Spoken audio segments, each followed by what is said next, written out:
Estaba en la biblioteca, me giré y vi detrás un libro, ponía cirugía plástica. Lo abrí por una página random que me dejó impactado y empecé a investigar un poco más y dije, este verano me pido prácticas en cirugía plástica.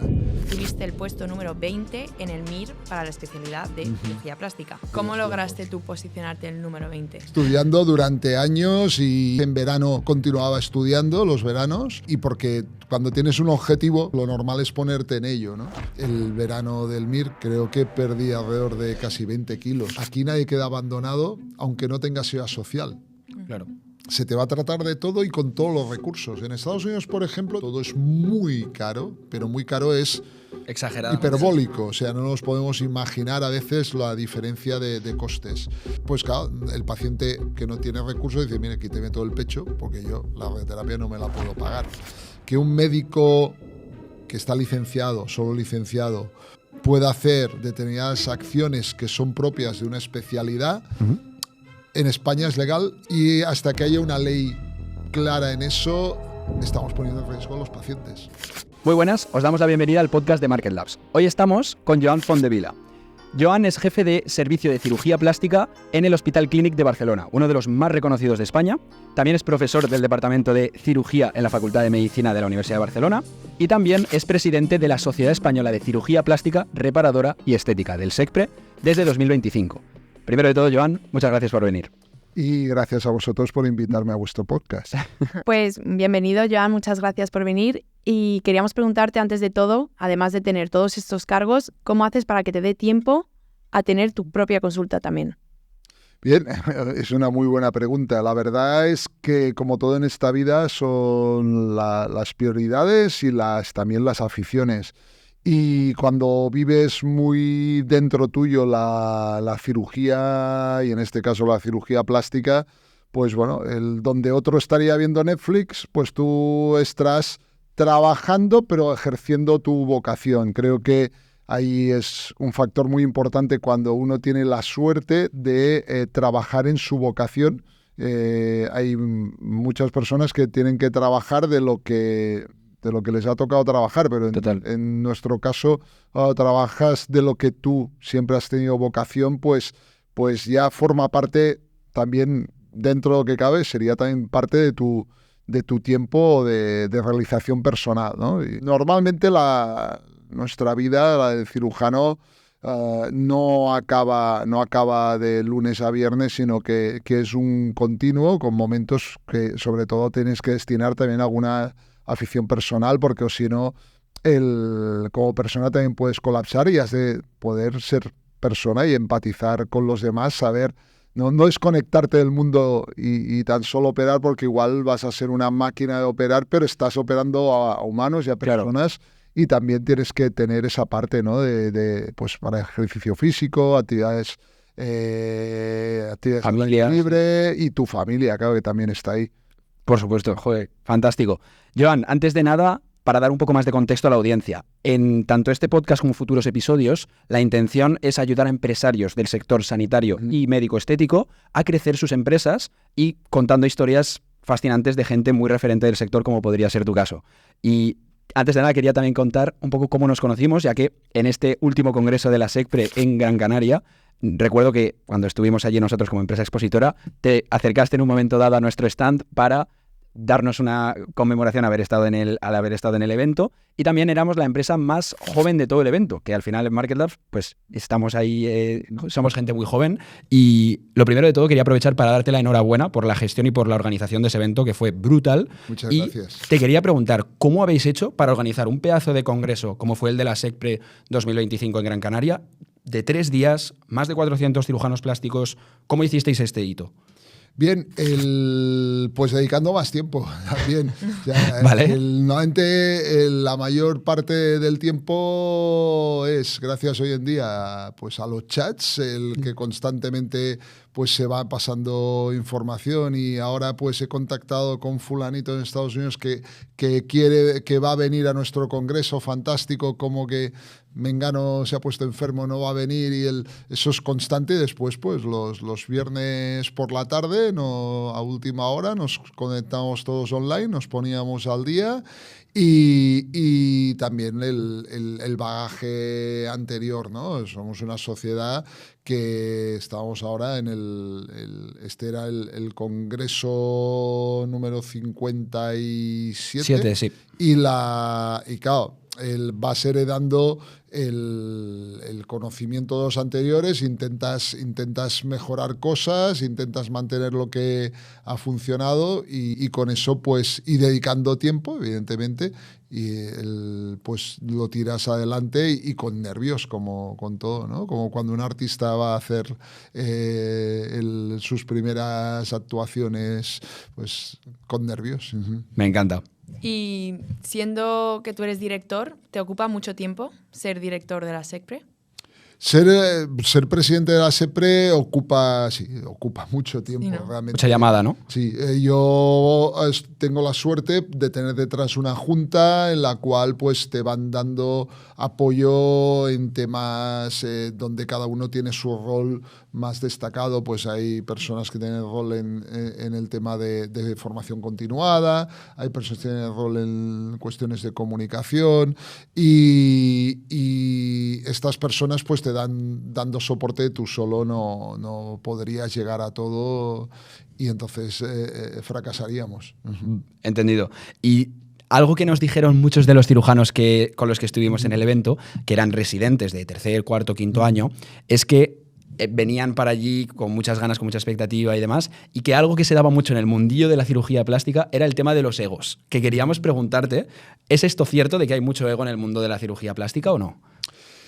Vamos a ver, en general podríamos decir que las especialidades quirúrgicas, las especialidades de operar, al haber un componente manual y difícilmente medible, mesurable, lo que se hace pues da más juego, pues que como en muchos otros campos puede haber, como puede ser, por ejemplo, en el campo del fútbol, o puede ser en el campo del periodismo, ¿no? Puede haber quien pues tendría egos fuera de la cirugía y dentro de la cirugía pues su herramienta es ensalzarse a sí mismo como superior a los demás. Entonces es innegable que existe, pero para mí no es que haya más que fuera de la sociedad. Lo que pasa es que tienes un terreno que socialmente tiene una visibilidad que puede dar juego a que se exprese más. Vale. Eso seguro. Es que nos comentaron, recuerdo en la cena de gala que tuvimos del Congreso, varios médicos de allí, recuerdo que nos decían que muchas veces el cirujano plástico repara o hace cambios concretos y, por así decirlo, tiene un problema y ofrece una solución directa, mientras que a veces los médicos simplemente prolongan o sea, que no sé cómo explicarlo, como que sí. alargan un poco el problema. No sé si me lo entiendo. A ver, es cierto que desgraciadamente hay enfermedades o patologías que no tienen un tratamiento que puede ser absolutamente de curación y las cirugías normalmente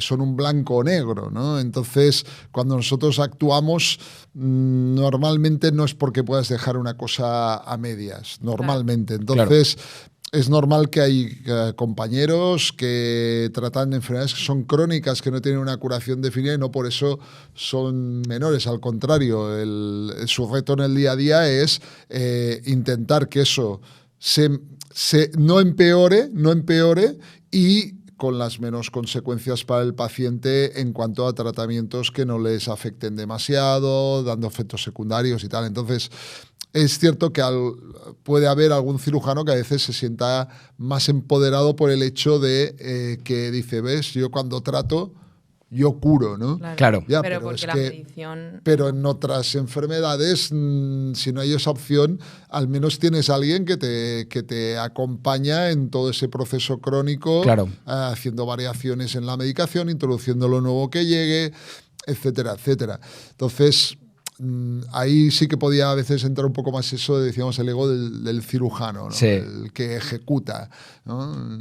Entiendo totalmente. Sí, pero al final porque son campos distintos y se miden de Exacto, maneras distintas. sí. Pues ahora queríamos hablar sobre 3 hitos que hemos encontrado de tu trayectoria y cómo has llegado a ser un cirujano tan referente pues, en todo este mundo. A día de hoy, Joan, para que podamos aprender de tu largo camino, podemos destacar varias cosas. Primero, te licenciaste de Medicina y Cirugía por la Universidad de Barcelona con calificaciones de sobresaliente. Y lo más fuerte de todo es que obtuviste el puesto número 20 en el MIR para la especialidad de cirugía plástica. ¿Qué cuántos hay? Reparadora y ¿Cuántos hay Ese de año 18.000? éramos alrededor de 20.000. Buah, qué locura, hay que dar el 20. Antiguamente había problemas de mucho que se arrastraba de antiguo, de muchos médicos que acababan la carrera, pero no había plazas para especializarse. No daba para todo y se iba acumulando, a eso se le llamó en su momento la cartera histórica, y cuando tú llegabas te encontrabas con los tuyos y el remanente de antes. Entonces, para ese año creo que éramos alrededor de 20.000. O sea, 20.000 plazas, que son, en plan, para todos los médicos de España. personas para unas 5.000, 4.000 plazas. Qué locura. ¿Cómo lograste tú posicionarte en el número 20? Estudiando. Tanta gente. Estudiando, ¿no? Estudiando durante años y estudiando durante toda la carrera para sacar las mejores notas. En verano continuaba estudiando, los veranos. Y porque cuando tienes un objetivo, si lo tienes, lo normal es ponerte en ello, ¿no? Total. ¿Y dirías que lo pasaste mal? O sea, ¿fue un periodo duro? La incertidumbre, si podías llegar al objetivo, era lo más duro. Lo otro, si lo haces con gusto, lo que decíamos antes, si tú tienes una vocación y puedes trabajar en ella, es la situación idónea de trabajo, ¿no? La incertidumbre, si podías llegar o no, era lo que te tenía, pues eso, con mucho estrés y tensión. Realmente el verano del MIR, que en mis tiempos el examen se hacía en octubre, acabas la carrera en mayo y hacías el examen en octubre, creo que perdí alrededor de casi 20 kilos. ¡Ostras! Estudiando para el MIR. Sí, incluso de masa muscular. O sea, el día después del examen me dolía todo el cuerpo solo de las agujetas de haber salido a celebrar. Pasar esa noche a celebrar con los amigos. Era como si hubiese corrido 3 maratones. ¿Cómo fue esa celebración? Yo te quería preguntar, porque, Sí. y bueno, la celebración después de hacer el examen y sobre todo cuando te dicen, eres el número 20 del MIR en España, ¿cuál es la sensación? Esa es... O sea, cuando ves el número y realmente te quedas, o sea, dices, ha valido la pena, todo el esfuerzo está ahí, ¿no? Me encanta. Yo me imagino Siente que la es... recompensa, ¿no? Sí, yo creo que debe ser como el chico, ¿no?, que ha querido jugar a fútbol desde pequeño, que ha habido gente que le ha dicho, no, hombre, no, que esto no llega a nada tal, y un día dice, mira, toma la Champions, aquí está. ¿No? Qué Pues sí, de subidón. Me parece brutal. Y te quería preguntar también respecto a las plazas del MIR de cirugía plástica. En general, por lo que tengo entendido, se agotan bastante rápido, Sí. en torno al 500, el número 500 de selección en el MIR ya no suele tener para escoger la especialidad de cirugía plástica. ¿Por qué es esto así? Esto es así porque así como nos acompaña en eso la dermatología, que se acaba muy pronto, la dermatología y la plástica tienen 2 cosas en comunes, que son especialidades muy visuales. Yo creo que las personas que somos muy visuales nos entra mucho. Pero lo que tiene la cirugía plástica es que nosotros operamos desde el pelo de la cabeza hasta la última uña del pie. Y no lo digo Figurativamente, figurado, sino porque, por ejemplo, si tú tienes la mala suerte que tuvieras una amputación traumática de tu dedo índice, pues se puede coger un dedo del pie que trasplantamos a la mano, porque es más importante tu mano y tus habilidades en la mano que el pie, para reconstruir tu mano. De los injertos de pelo no hace falta ni hablar, Sí. ¿no? Hablaremos luego de eso, que es muy interesante. Entonces, tratamos el cuerpo Integralmente, nosotros operamos, hacemos cirugías que empalmamos arterias y venas pequeñas, con lo cual pues hacemos la parte pequeña diminuta que harían los cardiovasculares. Evidentemente no sacamos tumores de cerebro, pero en cambio a veces los compañeros de neurocirugía tienen algún problema con la herida y que se les abre y hay que actuar para cerrar y dejar bien tapado el cerebro para que no se infecte, y ahí actuamos los cirujanos plásticos. Entonces, eso, cuando los estudiantes lo descubren, hay muchos que se les abre una dimensión de decir, ostras, yo con esto puedo abarcar todo lo que he estudiado, porque estos señores hacen de arriba abajo, ¿no? Y eso somos una especialidad desconocida para los estudiantes, pues no tenemos una asignatura troncal en la carrera. Normalmente muchas universidades, como en la mía, hemos puesto optativas que no dan para todos. Tenemos muchas más peticiones de los que la universidad deja entrar a la optativa, pero cuando la descubren se dan cuenta de este aspecto, ¿no? de lo integral que es como cirugía.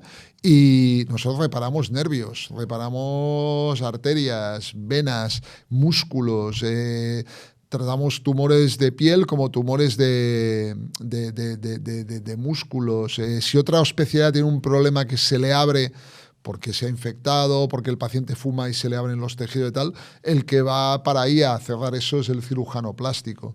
Y después también la otra vertiente que dices, bueno, igual la parte reparadora igual no me gusta tanto con la parte morfológica, satisfactiva, de pues dejar una nariz bonita, el rejuvenecer una cara y tal, pues eso también lo tiene. Entonces, claro, es una especialidad tan versátil, tan abierta, que atrae a los que son pues más, dijéramos, abiertos a todo, ¿no? Recuerdo que en la cena nos dijo un cirujano con el que nos sentamos, un cirujano joven que nos partimos de risa con él, que ser cirujano plástico era un poco como jugar a Mr. Potato, ¿no? Que jugabais, o sea, que hacéis un poco lo que queréis con el cuerpo y que... Me gusta la comparación. No, es que a mí me encantó. Dije, ostras, qué bueno. Sí. Y, por ejemplo, ¿qué cirugía dirías que es la más difícil? Nos dijeron por allí que uno de los más difíciles era, por ejemplo, una amputación de un dedo, todas las mini venas y tal, pero ¿hay alguna que tú digas, esta es especialmente difícil cuando te llegan a quirófano? La verdad es que tenemos muchas de difíciles. Hay especialidades que las tienen difíciles en el sentido que igual no pueden llegar, por ejemplo, hay tumores en el cerebro que igual no lo vas a poder sacar del todo, sencillamente porque igual te morirías o te quedarías sin funciones básicas de tu vida. En cambio, las nuestras son más a nivel mecánico, sobre todo lo que comentabas, de manejo de pequeños vasos. Por ejemplo, hay una que es la que decías de reimplante de los dedos. ¿Sí? Esta es un clásico en cuanto a pequeñas arterias y venas, pero por ejemplo puedes tener una pérdida del ala de tu nariz por un tumor y se puede reconstruir con un cachito de la orejita de aquí, que se parece mucho al giro que hace aquí el ala de la nariz, empalmando las pequeñas arterias y venas de aquí a las pequeñas arterias y venas de la cara. Claro, con el Mr. Potato. A ser unas venas y arterias pequeñitas, a veces pues también pueden hacerse trombos y perderlo todo, con lo cual también hay después un poco de redoble de tambores a ver cómo va posteriormente. Entonces, tenemos esta faceta de cosas que pueden ser a veces tan simples, desde sacar un lunar a hacer reconstrucciones que requieren de mucha habilidad. Qué bueno. Es que es impresionante. Y bueno, antes de destacar otro de tus hitos, yo tenía una pregunta. ¿Fuiste uno de esos estudiantes que se fue abriendo a la cirugía o tú lo tenías claro desde el principio que es a lo que ibas? Yo iba para pediatra. ¡Ostras! ¿Y por qué se cambió? Me cambié por, como todo lo relevante en esta vida, de casualidad. O sea, yo estaba en la biblioteca estudiando cuando hacía segundo de carrera. Me gustaba, yo sí que me gustaba mucho todo lo morfológico, la anatomía, me gustaba dominar todo el último musculito, nerviecito. Y quizás eso influyó que estaba en la biblioteca, me giré para desentumecerte y vi detrás un libro, ponía cirugía plástica. Lo cogí, lo abrí por una página random y vi una técnica que después descubrí, una técnica del siglo XVI. ¡Ostras! Pero que me dejó impactado y empecé a investigar un poco más y dije, este verano me pido prácticas en cirugía plástica. Ostras. Y el primer día que fui a quirófano vi una cirugía espectacular para tratar un cáncer del cráneo, Ajá. reconstruido con tejido del abdomen, empalmando pequeñas arterias y venas, una cirugía de 10, 12 horas, pero yo salí de ahí diciendo, uy, esto es otra cosa, ¿no? Esto igual lo hago y después ya me dedico a tratar niños. Y también el destino es así. Nunca he trabajado en un hospital que tenga niños. Ostras. Entonces, nosotros conocimos a una cirujana que se llamaba Conchi que hacía cirugía plástica infantil. De Gregorio Marañón. Sí. Eso es, y me pareció también un ámbito espectacular que nunca llegas a pensar que pueda haber cirujanos plásticos dedicándose a un ámbito tan concreto, que ella estaba todo el rato pues con esa parte más de cirugía plástica infantil. Niños que nacen sin oreja. Ostras. Sí, se llama microtia, entonces hay que hacerles una oreja para que la gente no se meta con ellos, pero los niños no son pequeños, son crueles. Sí, total. Hay niños que nacen con malformaciones vasculares, tienen pues bultos de arterias y venas que eso hay que quitarlo, porque si no o deforma o pueden sangrar. Hay niños que nacen con el labio partido, el paladar partido, etcétera. Entonces, sí, hay toda una serie de patología que además tienes que dejar al niño intentar ya que llegue a la edad adulta con todo ese tema resuelto. Claro. Qué bueno. Hay niños hay como adultos y nadie a veces no se piensa que ellos también. Y quizás no se ve tanto, porque en un país como el nuestro, con la sanidad tan excelente que tenemos, pues a la edad adulta se llega con ese tipo de problemas ya solventados. Las sindactilias, que es nacer con 2 dedos pegados. ¿Eso se da muy frecuentemente? Es relativamente frecuente, es lo que decíamos. Igual aquí no lo vemos tanto en edad adulta porque igual tienes un conocido que hace años que hablas con él, te has dado cuenta que le han separado los dedos cuando era pequeño. Ah, qué bueno. Sí, Joder. verdad. Yo eso no lo conocía, o sea, sabía que existía, pero no sabía si era muy frecuente o no, la verdad. Qué guay. Relativamente frecuente, pero en un contexto como el nuestro, pues es algo que se trata. Qué bueno, Joan. También hemos destacado de tu trayectoria un segundo hito que me ha parecido brutal, que es tu doctorado con mención cum laude de 2008, que es la máxima es la máxima calificación posible que pueden dar a un doctorado, en tu tesis doctoral de atrofia de la grasa facial a los pacientes de VIH, defendido en la Universidad de Barcelona. ¿Nos puedes contar un poco qué aprendiste durante el proceso de desarrollo de este doctorado? Contarnos un poco más sobre él y... ¿Cuánto tiempo estuviste? ¿Cuánto tiempo te costó? Eso fue brutal. Entiendo en todos los trabajo. aspectos, porque como todo, también decía antes, llegas de casualidad. Mi proyecto de tesis era empalmar pequeñas venas de ratitas, pero eso era un trabajo que necesitabas pagar ingresos para poder pagar todo el tema de laboratorio, y en ese interín apareció algo que fue algo pues para muchas personas dramático, que era que las medicaciones nuevas para tratar el virus del VIH, el virus del SIDA, conocido popularmente como el SIDA, eran muy efectivas para controlar la enfermedad. Esas personas en el año 95 se morían. En el año 96, cuando salen estos fármacos, implica que se va a cronificar, lo que decía antes, se come en un paciente crónico, pero no se van a morir de las infecciones oportunistas, etcétera. Pero en paralelo aparece que tiene un efecto secundario, esas medicaciones, que se les chupa la grasa de la cara y se las acumula en otras zonas del cuerpo. Entonces, claro, había interés por parte de los doctores que trataban a esos pacientes en encontrarles una solución a eso, porque muchos estaban estigmatizados. Decían, no puedo ir a llevar a mi hijo al colegio porque me miran mal, o dicen tu padre es un yonki, cosas de este tipo. Entonces, había un doctor en Estados Unidos, el doctor Sidney Coleman, que rejuvenecía caras poniendo grasa de la barriga a la cara, ¿no? Y como a estos pacientes se les acumulaba algo en la barriga, pero se les atrofiaba en la cara, el que entonces era mi jefe, el doctor Serra Renom, pensó, pues le podemos poner esto en la cara a ver cómo va. Y en los primeros pacientes, los que iba bien, y yo dije, oye, pues ¿y por qué no miramos exactamente qué está pasando dentro? Porque hasta ese momento se decía que eso se iba con el tiempo, se iba a absorber con el tiempo. Claro, porque solo pasaba en la cara, no en otras... En la cara, en las piernas y los brazos. Lo que pasa es que lo más manifiesto, claro, lo otro vas tapado, pero lo más manifiesto es la cara. el espejo del alma. Y entonces yo vi que había unos proyectos de investigación financiados por el Ministerio de Sanidad, que son muy conocidos en los hospitales, se llaman proyectos FIS, que normalmente están bien dotados, están muy reconocidos a nivel curricular que te hayan otorgado un FIS.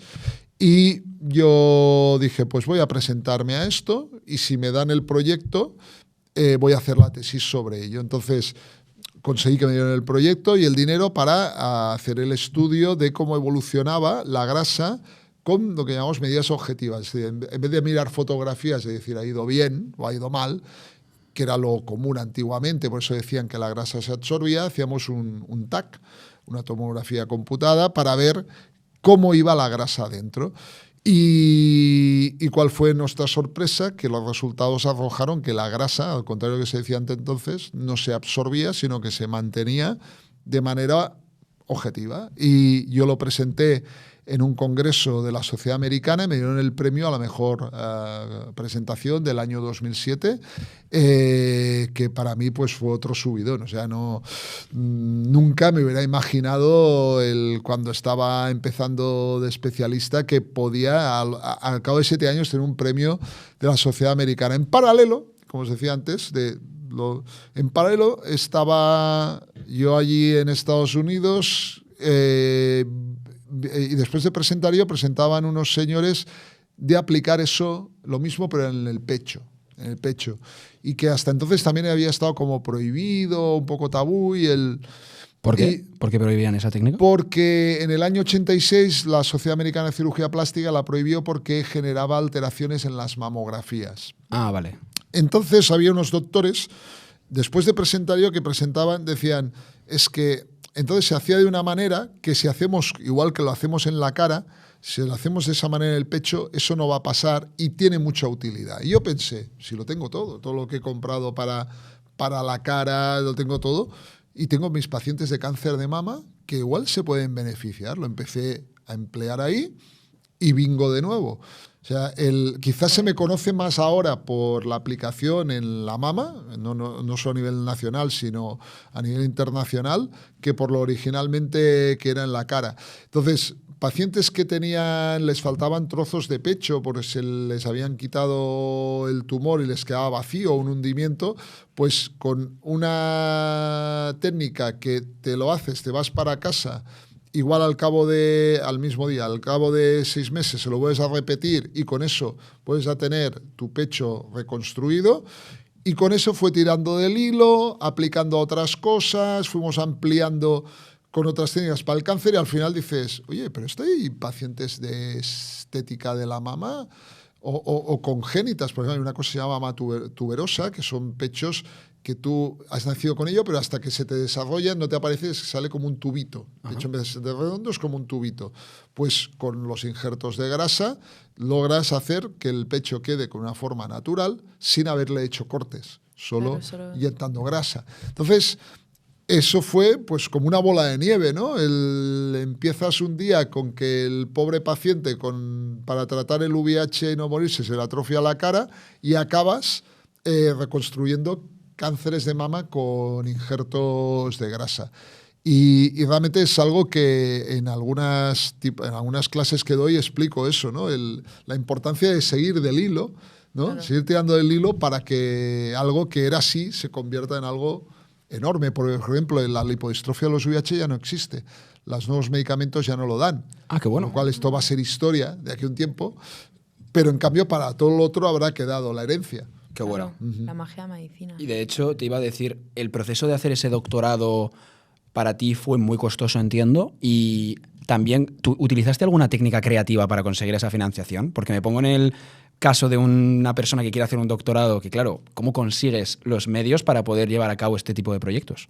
Claro, necesitas medios. Hay quien en determinadas especialidades se une a grupos de investigación que ya tienen un canal de entrada de recursos.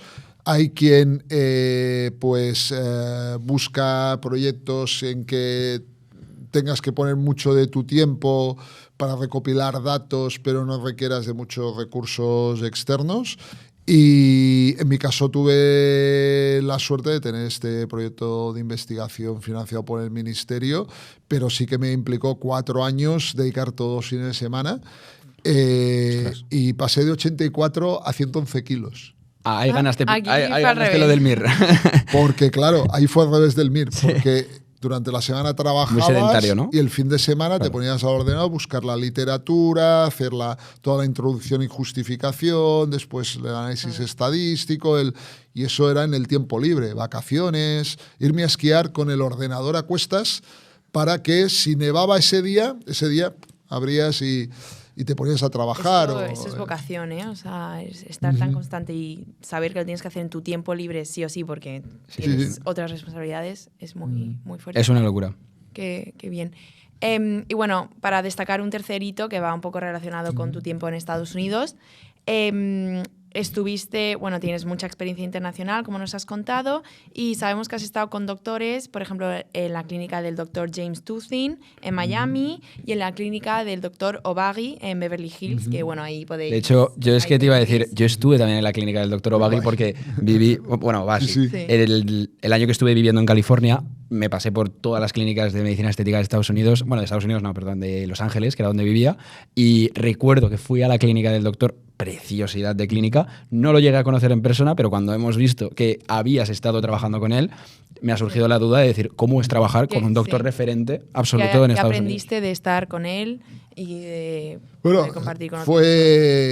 fue también casi de casualidad. Un conocido quería trabajar con importar las cremas que este doctor había diseñado y un día me comentó, mira, he hablado con ellos y les he dicho que como yo no domino mucho el inglés, me voy con mi traductor, que eres tú.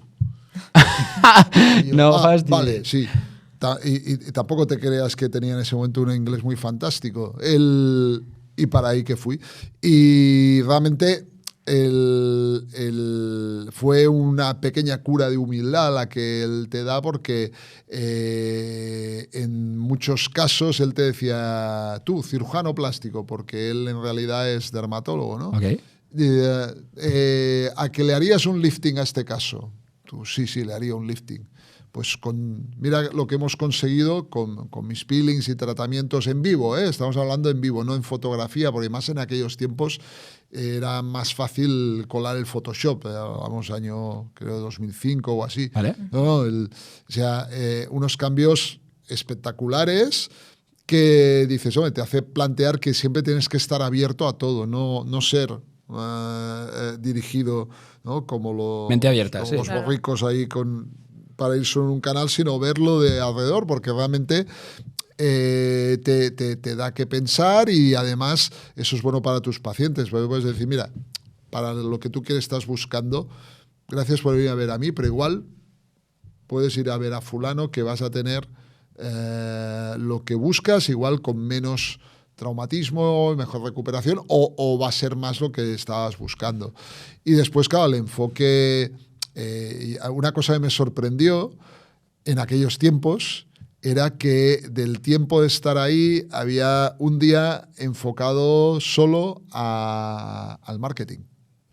Eso es algo que Estados Unidos lo lleva muy por En delante. ese momento me sorprendió, sí, y yo durante mucho tiempo lo había dicho, ellos van mucho más por delante, te daban hasta toda una serie de contenidos, de directrices. Una cosa que a los médicos, cómo atender el teléfono. Era algo que yo pensé, y después reflexioné y dices, claro que importa. Quien llama no conoce tu clínica, no. Si llamas a una clínica y quien te atiende te dice, sí, dígame el nombre. Muy bien, pues el lunes a las 10. Mucha confianza no te transmite. Pero si llamas, sí, muy bien, ¿para qué tratamiento era? Excelente. Mire, el referente no es el doctor tal, sino que es el doctor cual, que lleva una larga experiencia en esto, y estaremos encantados, Alicia, de verte. Mira, el martes que viene a tal hora y soy fulana. Cuando llegues, salúdame. Pues toda una serie de tips and tricks del canal que yo inicialmente dije, esto para mí, yo soy médico, pero después te das cuenta pues que claro, quien llama no es médico, Y quien llama quiere una calidez y quiere sentirse atraído por lo que le vas a ofrecer. Correcto. O sea, que esa parte de marketing y ventas que al final es parte de poder dar un buen servicio como médicos, allí la tienen mucho más trabajada, por lo que estás diciendo. Y no se le da el valor aquí en España, al menos todavía, yo creo, al 100%, del valor que tiene transmitir confianza a un cliente, sobre todo en temas como la cirugía estética, que suelen dar miedo a priori. Claro, como que vender aquí en España, ¿no consideras que está en el sector sanitario muy castigado, con muchos estigmas que igual allí no encontraste cuando estuviste en Estados Unidos? Sí, incluso en Estados Unidos, como ya sabéis, la sanidad es básicamente privada. Sí, 100%. Lo, O que, 90%. lo que aquí asimilaríamos a los grandes hospitales, los grandes de ahí son privados. Y claro, también ellos hacen publicidad porque compiten entre ellos. Es decir, igual Cleveland Clinic compite con Johns Hopkins y Stanford compite con Berkeley. Claro. Entonces, claro, ellos al final recurren a la publicidad. Ahora bien, como la publicidad es un concepto muy amplio, dentro de allí, en el contexto de medicina, lo que tiene que ser es un mensaje ético y deontológicamente correcto. Y ahí es donde está el margen, donde hay quien a veces se sale y cae en el otro lado, ¿no? El lado de principalmente venta y como sea y de la manera que sea. Claro. Y eso es lo que a veces estigmatiza y eso es lo que hay que evitar, ¿no? Si uno coge la publicidad de los hospitales privados, los grandes hospitales, las instituciones tienen un mensaje muy limpio, lo cual a veces no deja de ser atrayente, porque saben hacerlo, huyen de chabacanismos, de cosas vulgares. Pero, por otro lado, también hay quien da valor al que ver que hay una profesionalidad y una rigurosidad detrás de eso. Pero al final están compitiendo y están exhibiendo sus particularidades para competir con el de al lado. Por supuesto. Sí. Y de tu tiempo en Estados Unidos, si ahora te dijesen, vuelve, como tienes todo ahora, ¿volverías o ya te quedas aquí? Como en muchos otros países, por ejemplo, de Latinoamérica, etcétera, tiene todavía un reconocimiento social que en los países donde la medicina está muy socializada y que eso es bueno de cara a que todos podemos acceder a cualquier tratamiento y por eso tenemos la esperanza de vida que tenemos en este país comparada con la de Estados Unidos, que es baja. ¿Qué diferencia hay? Que no conozco esos datos. Sí, a ver, los países europeos y sobre todo los países como España o Italia tienen una longevidad, aparte de que pueda haber también un componente de dieta y genético y tal, porque aquí nadie queda abandonado aunque no tenga seguridad social. Claro. Se te va a tratar de todo y con todos los recursos. En Estados Unidos, por ejemplo, tú tienes un cáncer de mama, de pecho, y te van a decir, mire, normalmente el estado de California, mire, le entra la cirugía, pero para su tipo de pecho tiene que elegir usted. Si quiere que le saquemos solo un cachito, si no se le hace radioterapia no le va a servir de nada. Y si no, hay que quitar todo el pecho, entonces equivale a hacer la radioterapia, pero la radioterapia se paga. No tengo para pagarla, que además todo es muy caro, pero muy caro es hiperbólico, o sea, no nos podemos imaginar a veces la diferencia de costes. Y ellos, pues claro, el paciente que no tiene recursos dice, mire, quíteme todo el pecho porque yo la radioterapia no me la puedo pagar. Yo recuerdo que cuando estaba en Stanford, a los pacientes de cáncer les decía, mire, para el control de su tumor, a ver cómo está evolucionando, si no ha vuelto a salir y tal, tenemos un TAC. El TAC le va a costar $2.000. Una resonancia le va a costar $3.000. Un SPECT-TAC, $5.000. Y entonces el paciente decía, ¿cuál es el mejor? Hombre, el SPECT es el que puede ver si le sale o no de nuevo, el otro pues puede tardar más en verse. Ya, pero 5.000 ahora me va mal, mire, póngame un TAC de 2.000. Esto aquí no sucede, nadie te va, pues si lo mejor es un SPECT, pues te lo van a pedir, ¿no? Entonces, ahí hay esa diferencia en cuanto a que los recursos, pues el que te puedas pagar. Eso desde el paciente, cambio, pero desde el médico. Desde el punto de vista del médico, es un profesional que está todavía muy respetado. Respetado en cuanto a respetar su opinión, su parecer, cuando algo parece, como aquí ha llegado a parecer que no cuesta, que cuesta, pero lo pagamos con nuestros impuestos, pues a todo el sistema se le puede, entre comillas, maltratar, ¿no? Se puede gritar a la enfermera, se puede insultar al médico, claro.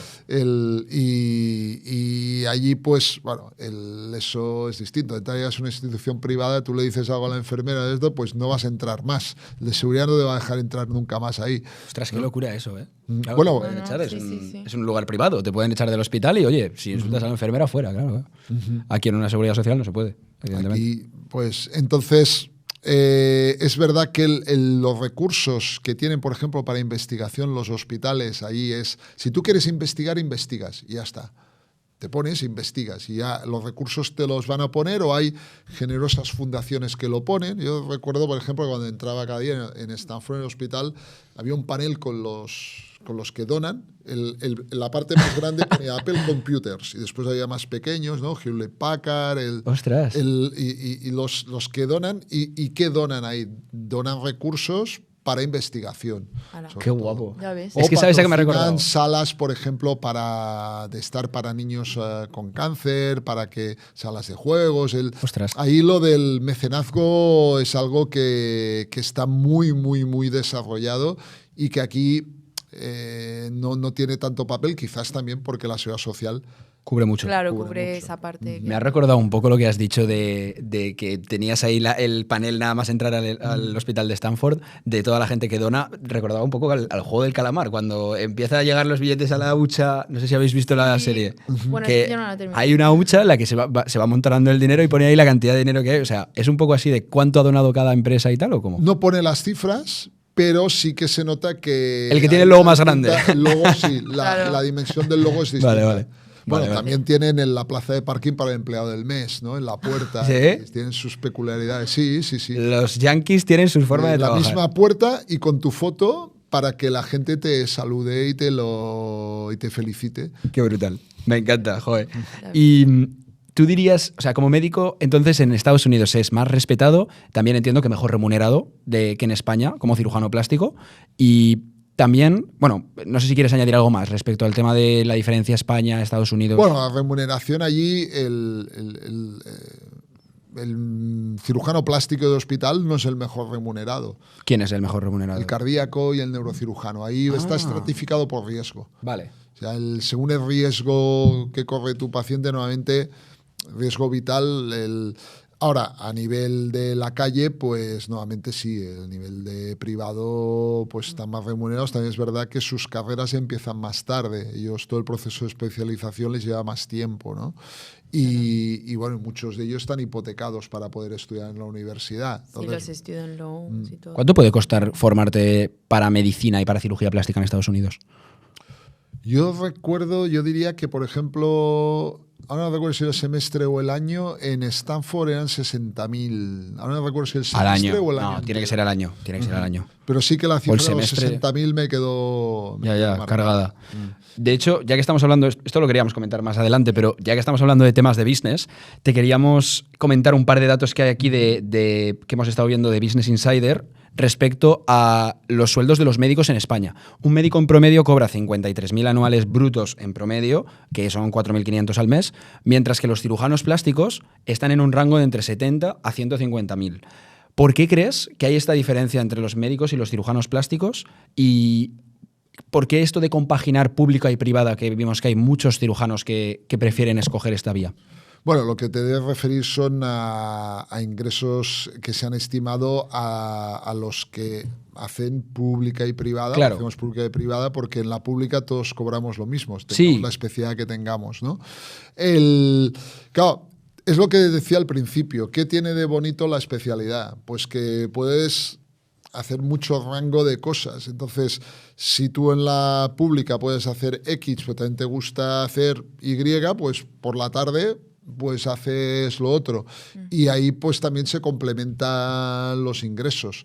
Pero también tenemos que tener en cuenta que en estas cifras y por nuestro sistema tributario pues hay un diezmo que no son así de totales, ¿no? No trabajas para el Estado hasta julio, sí.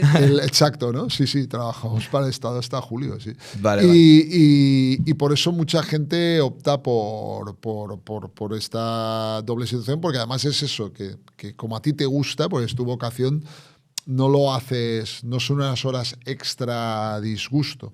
Vale. No, era por eso, por el...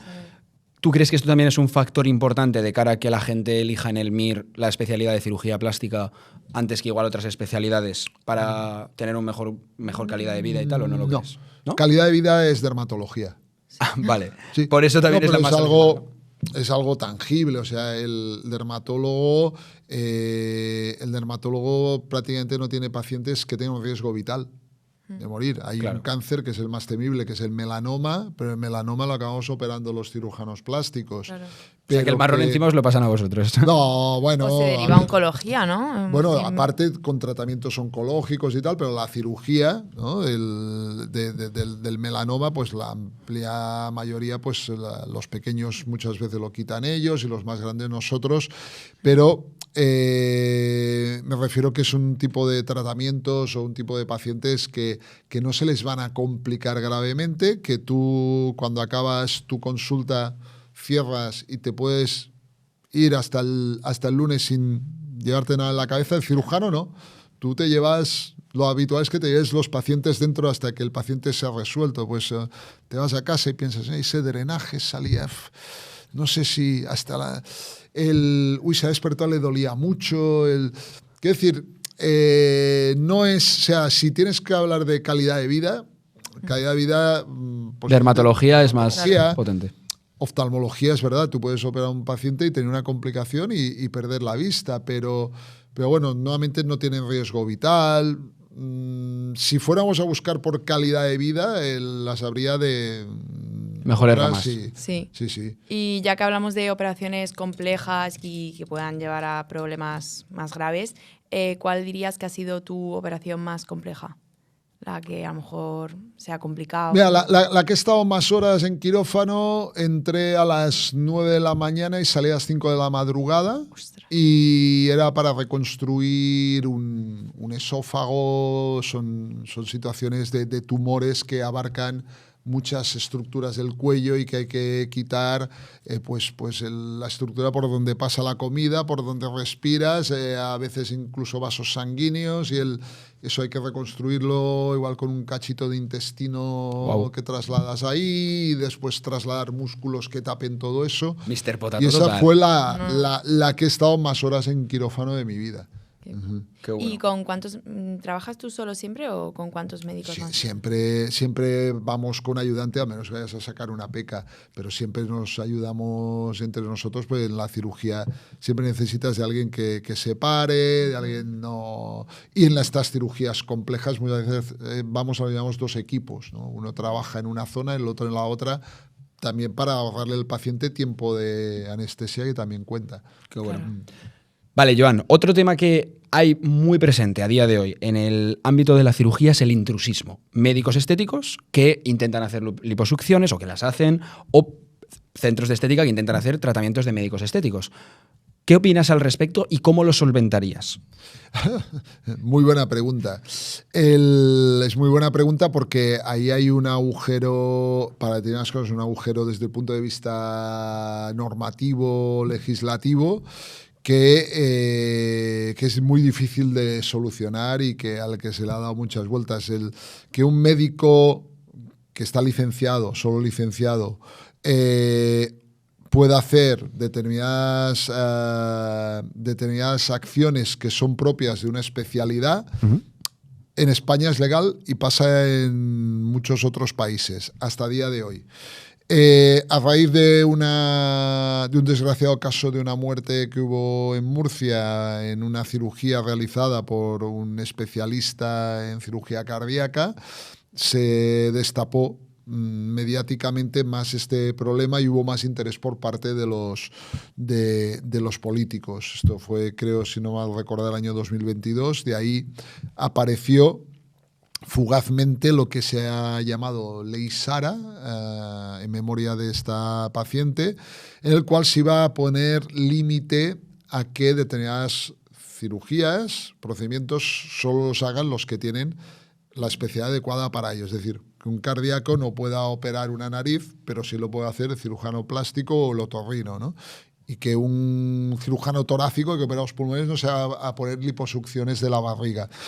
Pero duró poco porque, bueno, pues por cosas que desconozco a nivel legislativo, había algunos pormenores que eso se retiró, ha vuelto al Congreso de los Diputados, y hasta que haya una ley clara en eso, estamos poniendo en riesgo a los pacientes. O sea, claro. El mayor ejemplo es este, ¿no? O sea, ¿no? ¿Qué hace alguien que tiene una especialidad que no tiene que ver con esto haciendo eso? Si tienes una especialidad, dedícate a tu especialidad. Si no la tienes, haz cosas que no requieran una especialidad. Pero es la situación. Que haya gente que sean estheticiens haciendo tratamientos de botox y tal, eso ya es delito, eso sí que es delito, o sea, eso solo es propio del médico. Entonces, eso es delito. El problema es que no hay una adecuada fiscalización. Hasta que hay un problema y aparece el problema, a veces no se pone la policía a actuar y buscar ese tipo de delitos. A veces somos conocedores de alguna cosa de este tipo que si tú no has padecido el problema ni eres testimonio directo, no puedes hacer nada. Claro.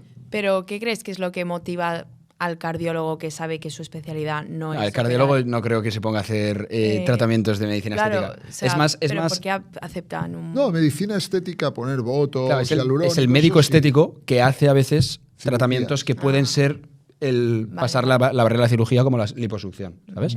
Entonces, a mí me parece súper interesante lo que estás diciendo y ¿cómo crees que se podría intentar solventar esto? ¿Igual desde más concienciación del paciente o...? Mientras no haya un marco regulatorio y como decíamos, fiscalizador más estricto, pues concienciando bien al paciente, es la única manera. O sea, si nadie va a ir a cotejar en las clínicas qué está haciendo quién, que es por donde se intentaba con la ley Sara, pues habrá que intentar que el paciente entienda que se tiene que enterar bien, por ejemplo, de las diferencias que es tener la especialidad, tener un máster. Porque esto es algo que se recurre mucho, ¿no? No, es que yo soy máster en lipoescultura por la Universidad de Medellín. Me invento, no sé si hay Universidad de Medellín o tiene otro nombre. Es inventado. A ver, dices, no, yo, ¿para qué me voy a ir con el máster? Pero usted es especialista en eso, ¿no? Especialista en cirugía ortopédica y traumatología, pero he hecho un máster en concienciar que eso y nada para nosotros es lo mismo. Para eso está el especialista. Ve al especialista, que es el que se ha formado 5 años, no ve a alguien que a saber ese máster, esa maestría de cuánto es, de un mes, de una semana, de 8 días, es hands-on, no es... Claro. Te han dejado tocar una cánula un rato vale, he hecho las prácticas. Entonces, habiendo especialidades, ¿para qué? ¿No? Vas a irte a un máster que además hoy en día tenemos el problema de la proliferación de másters a punta pala, sí. Cualquiera se constituye como universidad o centro de máster, se vincula con una universidad en el otro lado del planeta y da títulos, y es verdad que para el paciente, y eso tú ves y eres paciente, no sabes de qué va el mundo universitario ni el sanitario, ves un máster en aumento mamario y dices, pues este es máster, pues sí. Ese pone cirujano plástico, pero este es máster. Y claro, eso lleva mucho a engaño. Y yo te iba a preguntar respecto al tema formativo, que hay como dices, abanico muy amplio de gente igual poco cualificada. ¿Cómo se puede formar una persona que sale de la universidad, un médico estético, cirujano, que quiere hacer más, que quiere, por así decirlo, o no solamente cirujano, sino también médico estético que quiere mejorar su técnica?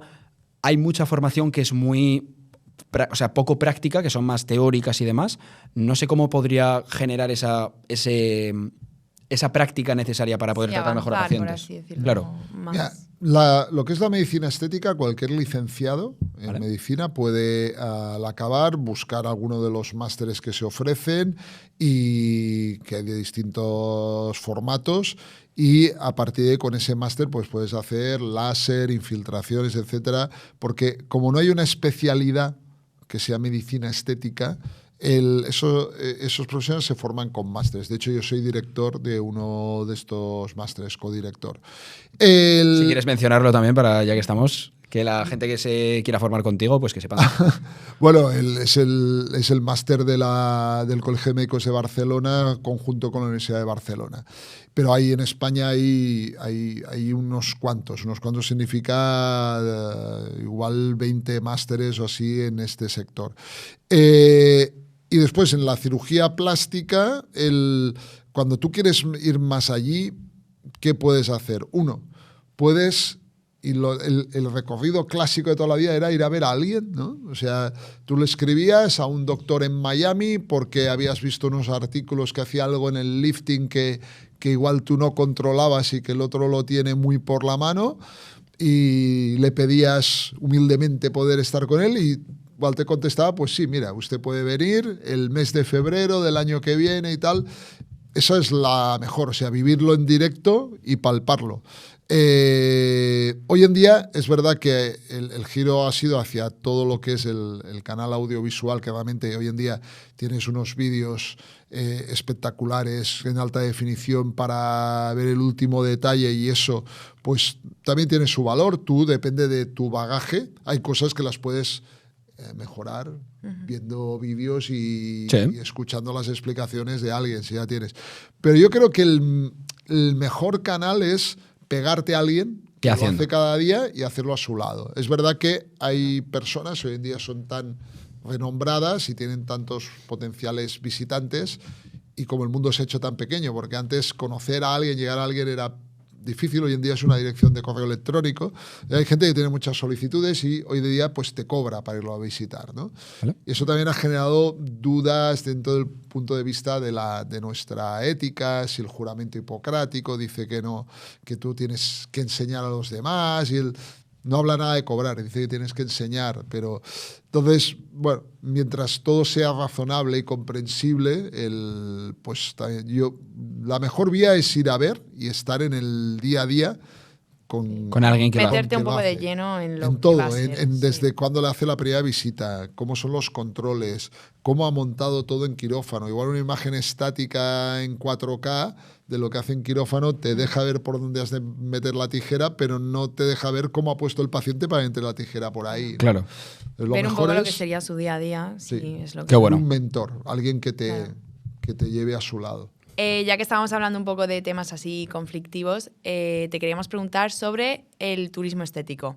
Toda la gente que se va a Turquía a hacerse algo y luego se lo hacen mal o no se lo hacen como han debido y vuelven con los problemas aquí a España. ¿Qué son lo que no nos cuentan? ¿Qué opináis los médicos de aquí sobre ello? ¿Y cómo es ese tema? Estamos tremendamente preocupados porque ha pasado de ser anecdótico a cotidiano. Pero cotidiano es cotidiano. O sea, hay hospitales que empezamos a recibirlos prácticamente a diario, por una vía o por otra. A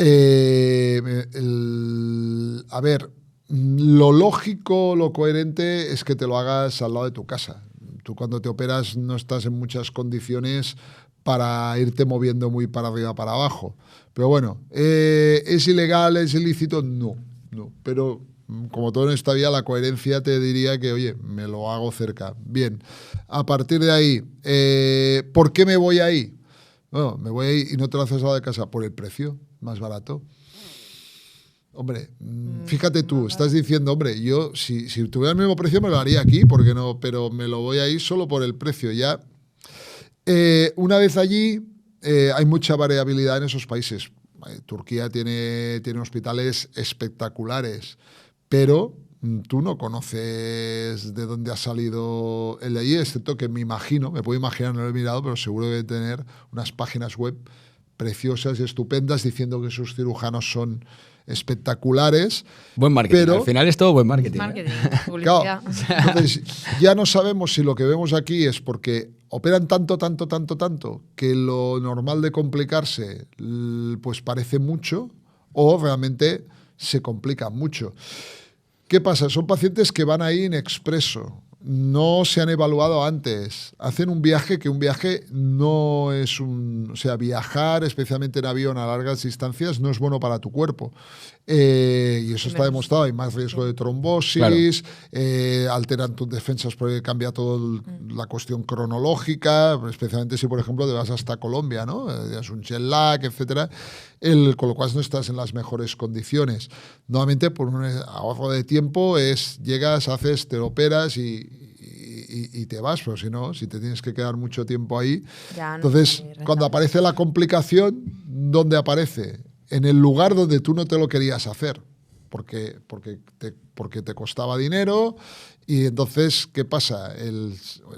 Si vas a buscar un profesional que te vaya a atender, pues te va a costar un dinero. Él no te ha hecho nada, no es responsable de eso, acabas en la seguridad social, saturando el sistema. Entonces, para mí el turismo sanitario, dijéramos, de larga distancia, otra cosa es moverte entre ciudades de tu país y depende también de lo que te vayas a hacer, ¿no? Pero el turismo sanitario de larga distancia, para mí, desde el punto de vista médico, no tiene sentido. Tendría sentido si te dijera, mira, es que hay tal cirugía para tal enfermedad que solo hay este doctor en tal sitio que la hace y que además sabemos que es gente seria y tiene una reputación ahora en esto, a ver si aprendemos a hacer esto, pero ahora vete ahí.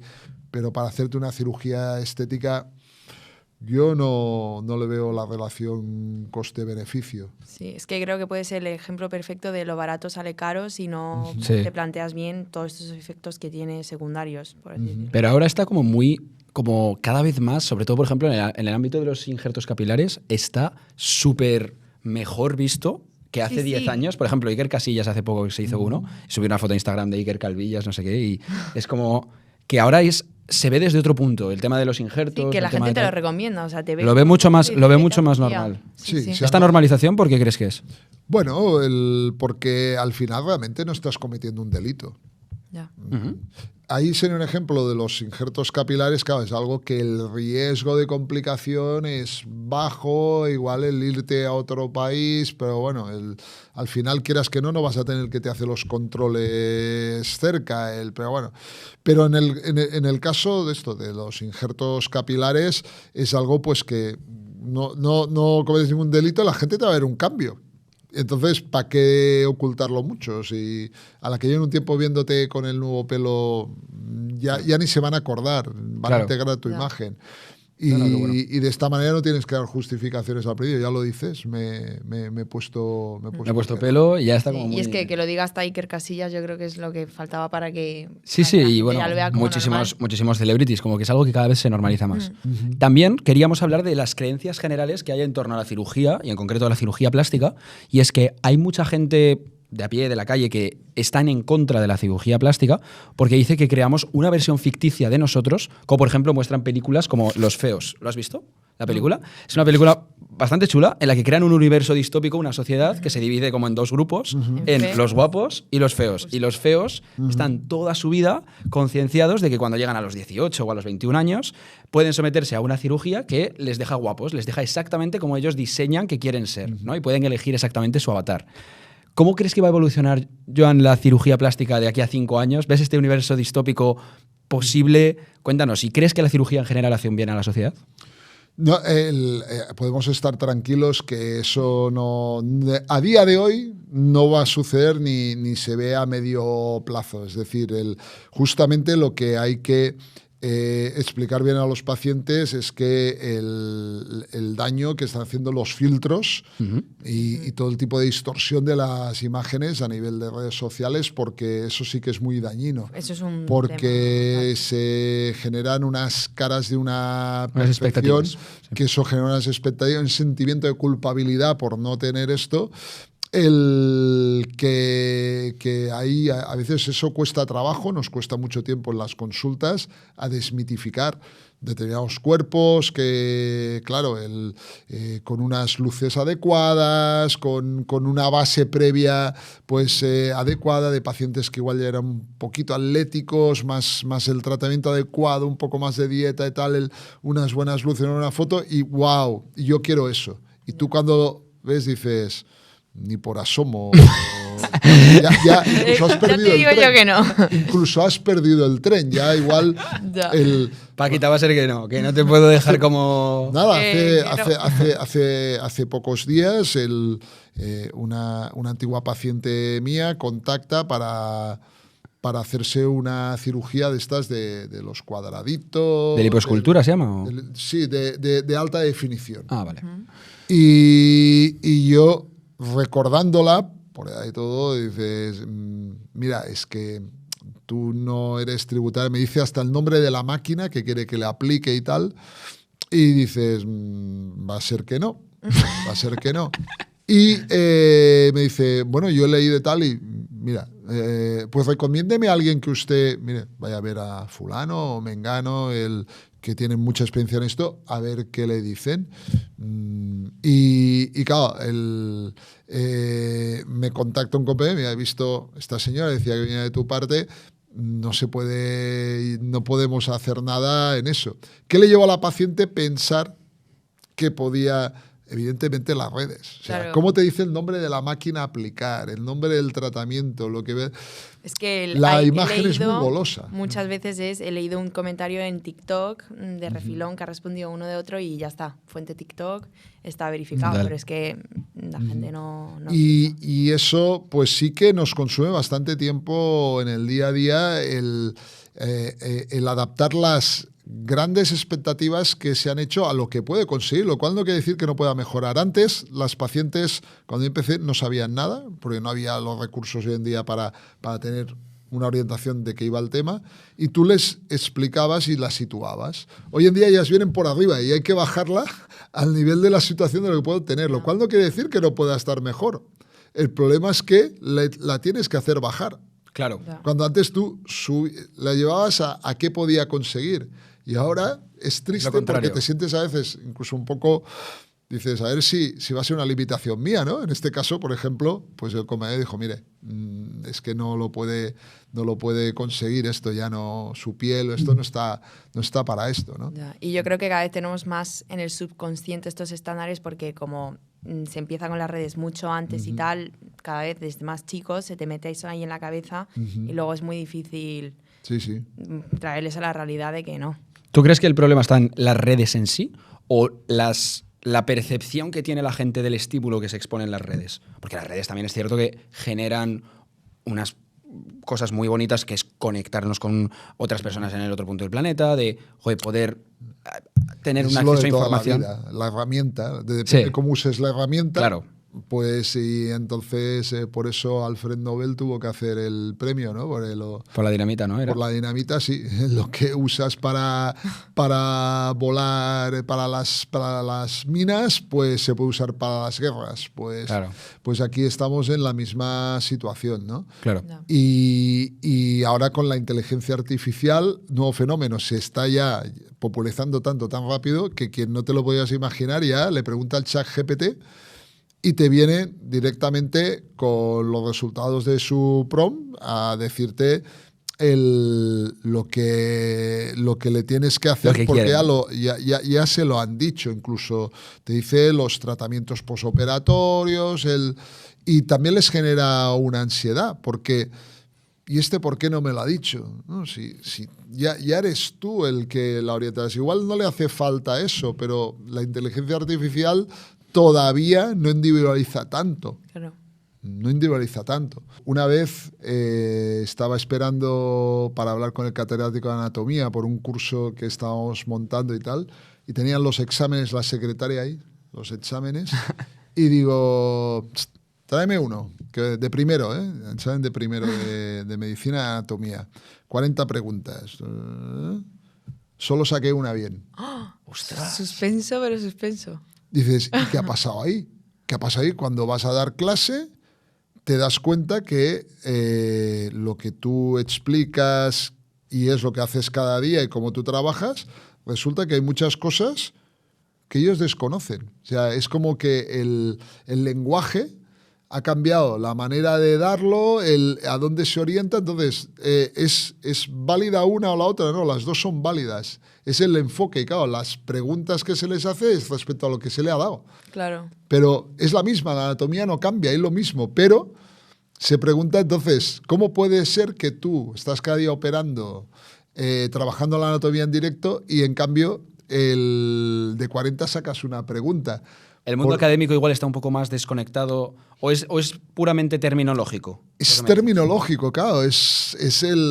Con el tiempo, pues cada uno va, ¿no? Era como antiguamente, pues todo el mundo hablaba latín y hubo un momento en que todo el mundo se fue separando las guerras una cosa y los que estaban aislados uno del otro acabaron hablando lenguas que no tiene nada que ver. Claro. Que no tenían nada que ver y derivándolas. Pues esto es la conclusión a la que llegas, ¿no? Dices, das la clase, preguntas cosas y dices, no saben de anatomía. Pero después tú haces su examen y el que no sabes eres tú. Entonces, claro, ellos hacen el examen, se ponen unas preguntas orientadas a cómo se les ha dado a ellos. Claro, y cómo se les ha enseñado a pensar sobre Exacto, el tema y tal. Pero no es como pero la anatomía sigue siendo igual, no cambia nada de lo que tú tienes dentro. Fenomenal, fenomenal. Pues Genial, pues Joan, estamos ya llegando al final del podcast. Queríamos hacerte para finalizar 3 preguntas clásicas que queremos hacer a todos los invitados, empezando por la historia más loca que te ha pasado en quirófano o en consulta y que tú creas que pueda ser curioso de cara a contarlo para la audiencia. Bueno, que se pueda contar. Algo sí, sí, hubo en una ocasión que una paciente entra en la consulta y empezó a preguntarle por sus antecedentes tal y dice, doctor, a ver, yo he venido desde Madrid para ver al doctor Fondevila. Entonces, permítame, pero quiero ver a su padre, no usted. ¿En serio?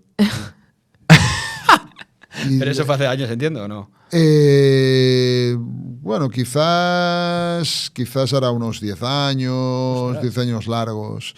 Y digo, mi padre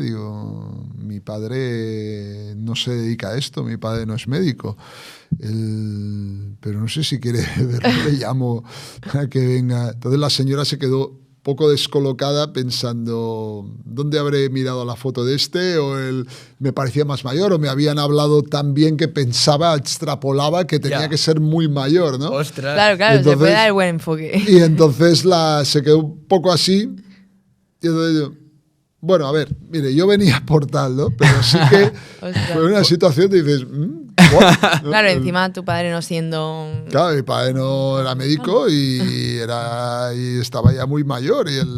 Pues hubiera sido brutal que lo hubieras llamado, se pone la bata, sí, ¿qué hay que hacer? Pues que cortamos. Sí, sí. Una situación de esas, sí. Brutal. Bastante atípica. No, sí, total. Luego, sobre el secreto del éxito de una clínica médico-estética, de cómo atraer pacientes o cómo atraer clientes, si tienes algún secreto tuyo concreto.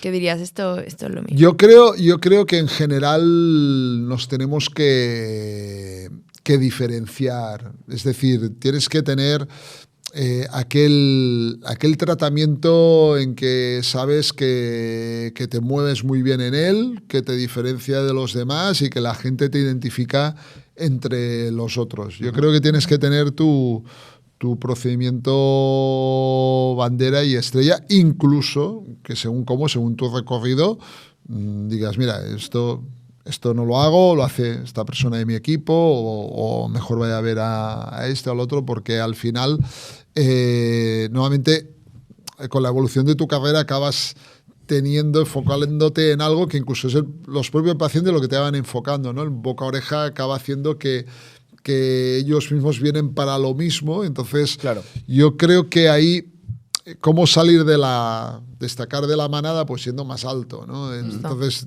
si tú eres más alto porque haces muy bien la nariz con tal técnica, pues sales del resto y se te identifica.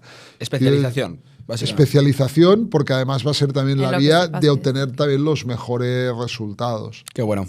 Me encanta. Pues sí, a mí también. Y bueno, ya para finalizar, una lección que hayas aprendido recientemente.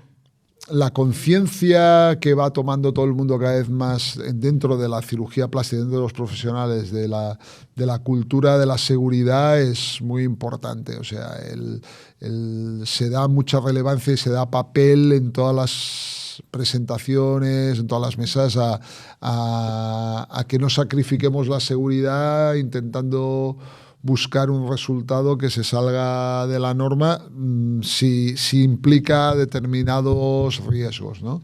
Y eso creo que ya y cuando hablas con la gente notas que ha calado. Y quizás en el gran boom de la cirugía estética a finales de los 90, principios de los 2000, se entró quizás en un todo vale porque no se conocía todo lo que podía pasar. Ahora, cuando se conoce lo que se puede pasar, pues está calando mucho la cultura de la seguridad y de primero pensar cómo se puede hacer seguro y después ver hasta dónde se puede llegar en resultado sin intentando que no se incurra en riesgos y que solo sean los de la casualidad, ¿no? Como todo en esta vida. Minimizando riesgo a tope, básicamente. Perfecto. Pues fantástico, Joan. Por último, si quieres mandar algún mensaje a empresarios del sector salud, médico, estético, que igual están empezando o quieren crecer su empresa, ¿qué mensaje le darías? Igual al Joan de hace unos años. Bueno, pues que apuesten por presentar, por hacer visible su trabajo, que además lo hagan de una forma ética, deontológica, que no tiene que significar que tenga que ser aburrido, que eso a veces hay que lo confunde. Dice, bueno, es que yo si no salgo bailando en TikTok ya veo que no tengo visitas, claro. ¿No? Dices, bueno, pero degradas la marca haciendo eso y degradas tu y de rebote al sector, a los que están a tu lado, porque al final te ponen en el mismo saco, ¿no? Y que eso es factible, asesorarse bien en ese aspecto para hacer una comunicación que sea amena, que a los pacientes aprendan, que también cojan esto, la cultura también de seguridad, que el paciente sepa que, a ver, respecto al señor que he visto por ahí que dice que me va a sacar 20 litros de grasa, yo ya estoy viendo que eso no es seguro en general, ¿no? Y tener eso, la conciencia de marca, de colectivo, de que lo que hacemos mal individualmente puede salpicar al resto y esto de rebote te diga a ti que no por una ambición de ser el que más capta no acabes castigando al sector. Pero creo que esos son como hechos muy puntuales y que el marketing está para darnos a conocer y, como decías, a romper algunos tabús que vienen de antaño de que no... Y para ayudar a más personas al final, si lo que haces es bueno, ¿no? Sí. O sea, si tú sabes que das un buen servicio, que te preocupas por el paciente, de oye, saber cuándo puedes hacerle algo, cuándo no, darte a conocer, joder, es sí, los beneficios sobrepasan los casos puntuales. Fantástico. Pues, Joan... Muchas gracias. Muchísimas gracias a ti, ha sido un placer. Gracias. Muchísimas gracias. Un placer hablar. Gracias. Muchas gracias por acompañarnos en este episodio de nuestro podcast y que bueno, nos vemos en el siguiente. Suscribiros si os ha gustado.